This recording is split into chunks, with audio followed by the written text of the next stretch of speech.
Hi friends, இந்த வீடியோவில் எந்த விதமான இன்ஃபர்மேஷனும் கிடையாது.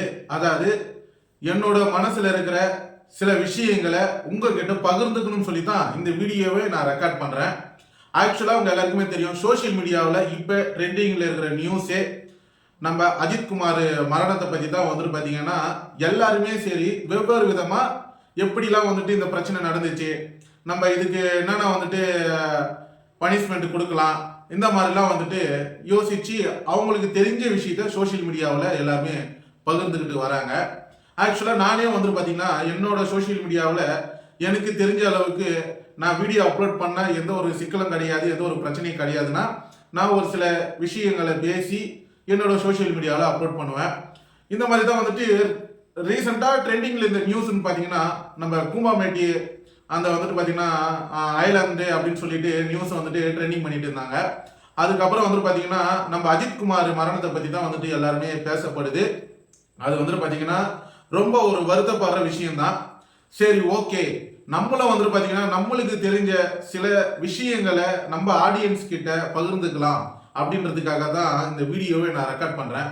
ஆக்சுவலாக வந்துட்டு எல்லாரும் பேசப்படுற விஷயங்கள், அவர் வந்துட்டு பார்த்தீங்கன்னா எதுக்காக இந்த மாதிரி பிரச்சனை வந்தது, எப்படி இந்த பிரச்சனையில் உள்ளே போனார், சரி இதுக்கு வந்துட்டு பார்த்தீங்கன்னா நம்ம என்னென்ன தண்டனை கொடுக்கலாம், ஏன் இந்த மாதிரிலாம் வந்துட்டு பண்ணிட்டு இருக்காங்க அப்படி தான் நாம் பேசுகிறாங்க. ஆக்சுவலாக வந்துட்டு அந்த டைமில் அவர் எவ்வளோ வலிகளை அவர் அனுபவிச்சிருப்பான்ட்டுன்னு சும்மா ஒரு கற்பனை பண்ணி பார்த்தா கூட கண்ணுலாம் அப்படி கலங்குது. சரி, ஓகே, அப்போ நம்ம பேசாமல் இருந்துட்டா அப்போ நம்ம சோஷியல் மீடியா இருக்கிறதுக்கே ஒரு அவசியம் கிடையாது. ஏன்னா எனக்கு தெரிஞ்சு ஒரு 10 வருஷத்துக்கு முன்னாடி எதனா ஒரு விஷயம் நடந்துச்சுன்னா அது சோஷியல் மீடியாக்குள்ளவே வராது.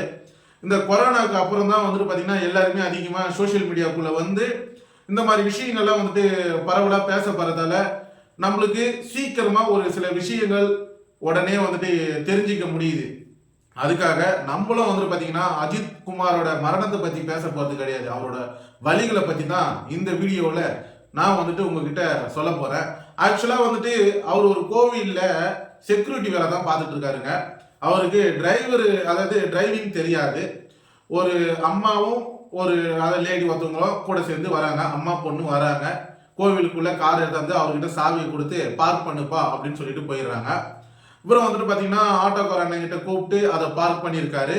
மறுபடியும் அவங்க கோவிலுக்குள்ளே போயிட்டு வந்துட்டு அது மாதிரி பார்க் பண்ண சாவியை இவர் அஜித்குமார்ன்றவர் கொடுக்க அந்த அம்மா வந்துட்டு வாங்கிக்கின்னு எங்கேயோ போயிட்டு கொஞ்சம் தூரம் அதுக்கப்புறம் வந்துட்டு நகையை காணா அப்படின்ட்டுன்னு கம்ப்ளைண்ட் கொடுக்குறாங்க அந்த கோவில் நிர்வாகி கிட்ட. அவங்களும் அஜித்குமாரை உடனே வந்துட்டு கூட்டிட்டு போயிட்டு போலீஸ் ஸ்டேஷனில் ஒப்படைச்சிடுறாங்க. அவங்களும் வந்துட்டு பார்த்தீங்கன்னா அடிக்கிற அடியில் வெளுத்து இந்த விஷயம் வந்துட்டு கிடைக்குமா, அதாவது அந்த நகை கிடைக்குமா அப்படின்ற மாதிரி அவங்க வந்துட்டு ஏதோ ஒரு முயற்சியில் ஈடுபட்டு இருக்காங்க.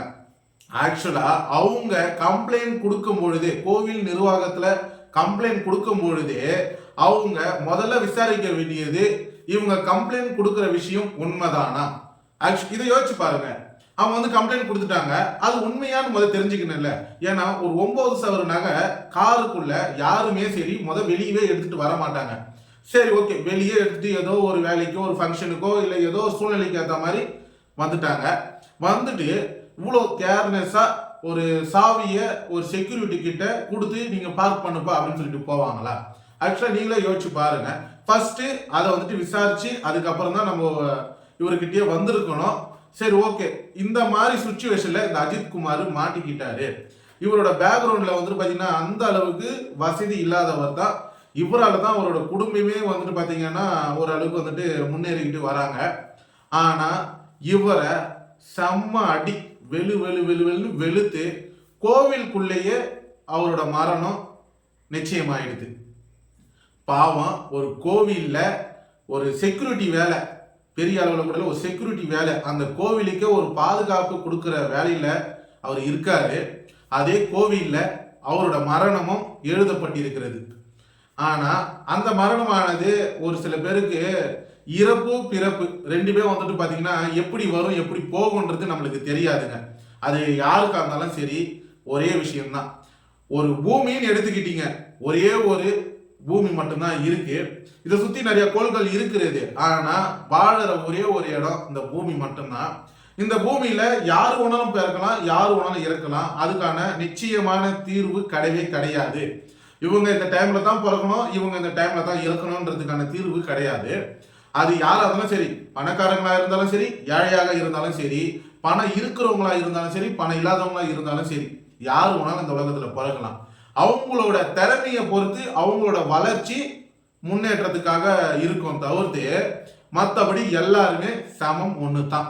ஆனா ஒரு அதாவது எந்த ஒரு விஷயத்திலையும் ஈடுபாடு இல்லாத ஒருத்தவரை இந்த மாதிரி வந்துட்டு ஒரு பிரச்சனைக்குள்ள கொண்டு வந்து அவரை ஒரே நாள்லயே அடின்னு அடிச்சு அவரை வந்துட்டு பாத்தீங்கன்னா மரணத்துக்கு கொண்டு வந்துட்டாங்க. அதுவும் ஒரு கோவிலுக்குள்ள, அதுவும் அவர் காவல் இருந்த இடத்துலயே. அந்த கடவுளுக்கே வந்துட்டு அவர் நினைச்சிருப்பாரு அடிக்கிற அடியில அந்த கடவுளுக்கே கண்ணு இல்லையான்ற மாதிரி தான் இருந்து கடைசியில அந்த கடவுளே வந்துட்டு என்னோட வழியிலே வந்துரு அப்படின்னு சொல்லிட்டு கூட்டிட்டு போயிட்டாருன்னு தெரியல. நீங்களே யோசிச்சு பாருங்க, ஒரே ஒரு ஆளு 5 பேரை அதை போட்டு வெளுன்னு வெளுக்குறாங்க. எப்படி இருந்திருக்கும் அவரோட, எப்படி அந்த கண்ணு. நம்ம வந்துட்டு சும்மா வீட்டில் வந்துட்டு அம்மா அப்பா அடிச்சாலுமே உடனே வந்துட்டு கோவப்படுறோம், கோவப்பட்டு அவங்கள வந்துட்டு திட்டுறோம், அப்புறம் வந்துட்டு பேட் வாய்ஸ்ல கூட திட்டுவோம். அது வந்துட்டு பாத்தீங்கன்னா அவங்க வீட்டில் நடக்கிறத பொறுத்து இருக்குது. ஆனா அந்த சின்ன அடி நம்மளால ஒரு நிமிஷம் கூட தாங்க முடியல. ஆனா ஒரு 6 பேர் 5 பேர் கொண்டு வெளுன்னு வெளுத்து அடிச்ச உடனே அவர் எந்த மனநிலையில அந்த இடத்துல இருந்திருப்பாரு, அவர் கண்ணீரே வந்திருக்காதுன்னு நினைக்கிறேன். ஏன்னா அந்த அளவுக்கு அவர் மனசுல வந்துட்டு வலி வேதனை இதெல்லாம் வந்துட்டு கற்பனையில நம்ம நினைச்சாலுமே பக்குன்னு அடிக்குது. நம்மளுக்கே வந்துட்டு கண்ணு கலங்குற அளவுக்கு ஒரு கொடுமை தான் இது ஆக்சுவலா. ஆனா நகை காணா, கார்ல வந்த இந்த இன்ஃபர்மேஷன் சோசியல் மீடியாவில் ட்ரெண்ட் ஆகல. ஆனா அது கன்ஃபார்ம் தான்ட்டுன்னு நம்மளும் வந்துட்டு கிளியர் பண்ணல. ஏதோ ஒரு சின்ன கம்ப்ளைண்ட் யாரோ பேர்ல உடனே வந்துட்டு ஒரு கம்ப்ளைண்ட் அப்படி கொடுக்குற மாதிரி கொடுத்து ஒருத்தவனை புடிச்சு வெளுக்கிறது. வந்துட்டு கன்ஃபார்மா அது நகை இருந்ததா அப்படின்றது நம்ம கன்ஃபார்ம் பண்ணல. ஆனா இந்த மாதிரி வந்துட்டு பாத்தீங்கன்னா அவனை அடிச்சு வெளுன்னு வெளுத்துட்டீங்க, ரைட்டு.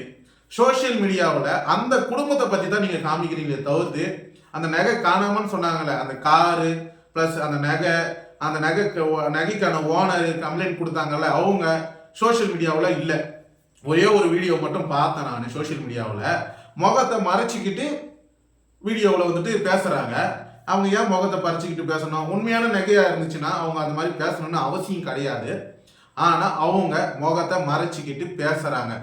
சரி, முகத்தை மறைச்சிக்கிட்டு பேசுறாங்களா, அப்ப எப்படி நீ தான் வந்துட்டு உண்மையாலுமே நகை வச்சிருந்ததுக்கான எப்படி நாங்க நம்புறது? இப்பயே நீங்க வந்துட்டு பாத்தீங்கன்னா சோசியல் மீடியாவில் முகத்தை மறைச்சிக்கிட்டு பேசுறாங்க. இது வந்துட்டு பாத்தீங்கன்னா ஒரு யோசிக்க வேண்டிய விஷயம் தான். உடனே அடுத்தது இந்த முகத்தை மறைச்சிக்கிட்டு பேசுறாங்க, உடனே சோசியல் மீடியாவில் அதை ட்ரெண்ட் ஆகி இருந்தா கூட ஓரளவுக்கு நம்ம வந்துட்டு பாத்தீங்கன்னா முன்னாடி முயற்சி பண்ணியிருக்கலாம். ஆனா நம்ம வந்துட்டு பாத்தீங்கன்னா ஒரு தனிப்பட்ட நபர் எந்த ஒரு வசதி வாய்ப்பும் இல்லாதவரை போட்டு அடிக்கிறப்போ அதோட வலி யோசிக்கவே முடியலங்க. யோசிச்சா கண்ணு கலங்குது. அந்த அளவுக்கு அவர் வலியும் வேதனையும் அடியிலேயே, அதாவது நம்ம வந்துட்டு பாத்தீங்கன்னா சடனா போறோம் ஒரு ஆக்சிடென்ட்டோ இல்லை ஏதோ ஒரு தற்செயலா நடக்கிற விஷயத்துக்கு 1 மணி நேரம் வழியிலேயே போயிடும். ஆனா 2 நாளா வச்சு அவரை அடின்னு அடிச்சு பழுப்பு கிழப்புன்னு எதில் கையில கடித்து அடிச்சு, அது எப்படிதான் அடிச்சிங்களோ ஆனா அடிச்சு அவனை வந்துட்டு இறந்துட்டாப்புல. இது வந்துட்டு ஒரு வருத்தமான விஷயம்தான்.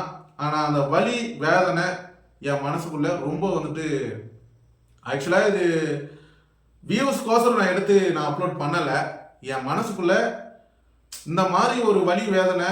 இந்த பூமின்றது ஒன்று தான். இந்த பூமியில யாரு வேணாலும் பிறக்கலாம், யாரு வேணாலும் இறக்கலாம். யாருக்கும் வந்துட்டு பாத்தீங்கன்னா அதாவது அனுமதிக்கப்படலை, இது வந்துட்டு அனுமதிக்கப்பட்டிருக்கு அப்படிலாம் கிடையாது.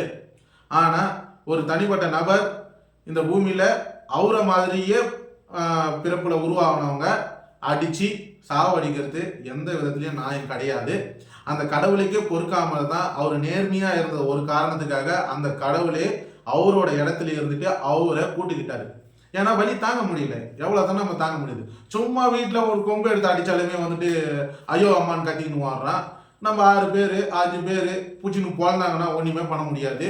நம்ம போய் தான் அவனை. அந்த மாதிரி ரொம்ப ஒரு வருத்தமான விஷயம். சோசியல் மீடியாவில் என்னோட ஃபேஸ்புக் யூடியூப்லாம் வந்துட்டு பயங்கரமா வந்துட்டு என்னோட ஃபேஸ்புக்கில் இதை தவிர்த்து வேற எந்த ஒரு நியூஸும் இப்போதைக்கு ட்ரெண்டிங்கில் இல்லவே இல்லை. ஃபுல் அண்ட் ஃபுல் இதே வந்துட்டு இருக்குது. நம்ம யூடியூப் சேனல்ல சம்மந்தப்பட்ட இல்லாத விஷயங்கள்லாம் கூட ஏதோ கல்யாணம்லாம் பேசி அப்லோட் பண்றோம். இது வந்துட்டு பாத்தீங்கன்னா பேச வேண்டிய விஷயம், இது என்னோட மனசுல வலிக்க வேண்டிய ஒரு விஷயம், அதோட இதை உங்களுக்கு சொல்ல வேண்டிய ஒரு விஷயம், அவரோட வலி வேதனை எப்படி இருக்குன்றத இந்த வீடியோவில் எனக்கு தெரிஞ்சு உங்ககிட்ட பகிர்ந்துக்கினேன். இந்த மாதிரி யூஸ்ஃபுல்லான வீடியோஸ் நீங்க தெரிஞ்சுக்க நம்ம யூடியூப் சேனலையும் மறக்காம தயவு செய்து சப்ஸ்கிரைப் பண்ணுங்க. நானும் வந்துட்டு ஒரு சின்ன யூடியூபர் தான், பெரிய அளவில் யூடியூப் சேனல் நான் வச்சு ரன் பண்ணலை. என்னோட மனசுல பட்டதை உங்ககிட்ட பகிர்ந்துட்டு இருக்கிறத தவிர்த்து நானும் பெரிய அளவில் யூடியூப் கிடையாது. ஆனா எனக்கு தெரிஞ்ச விஷயங்களை உங்ககிட்ட பகிர்ந்துக்கணும்னு நான் நினைக்கிறேன். சப்போர்ட் பண்ணுங்க. தேங்க்யூ.